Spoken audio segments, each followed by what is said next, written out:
Now we have an interesting example of what's been done in industry before. The Carpenter's Creed, measure twice, cut once. Now, previous time I was a bricklayer for a few years, and of course you come across carpenters from time to time in bricklaying, so I picked up that creed well in the early stages of my career. Didn't mean much to me until the day came when I said, well, how do you turn 0.9? How do you turn 0.9 into 0.99? And then the thought, well, what do carpenters mean? Well, obviously they mean a double check. Second measurement's a double check on the first. So I said, let's not do that check. Let's just see what it means if we just do one measurement. Go back to the human error rate table. One measurement is 0.995 reliable. 5 times in 1,000 you'll misread the tape measure, basically is what it says.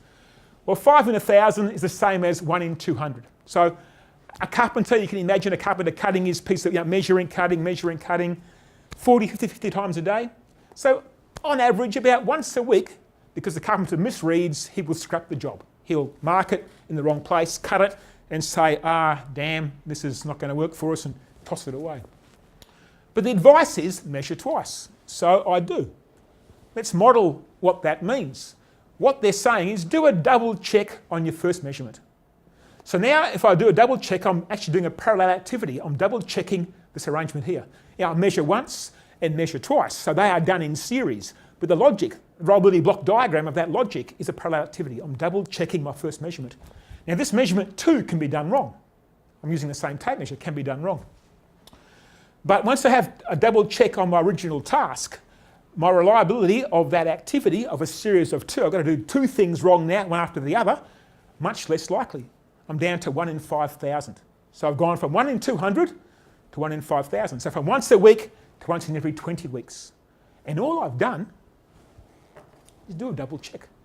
I haven't got anything else. I haven't bought new machinery. I haven't gone out and done some training. I've simply introduced a double check. And in doing that, I've gone from once a week to once every 6 months, every 5 months in errors. So that's what the carpenters have given us that advice. My question is why stop there?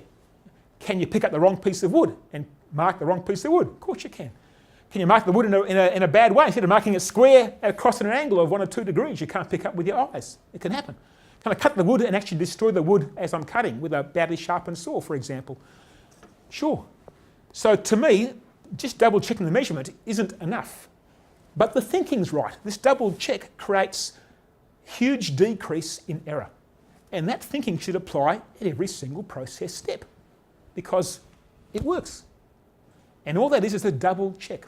And when you come to lean manufacturing, you look at some of the techniques they use in lean manufacturing, what they do is introduce a protection on the first activity. They make sure that certain things are done with a checklist, or they'll colour code things, or they'll mark things in a way where the marking indicates the problem. So yeah, we can introduce the concept of twice cut once thinking, the parallel activity of another independent inspection on our tasks. And if we can do that, we create these outcomes. Less and less error.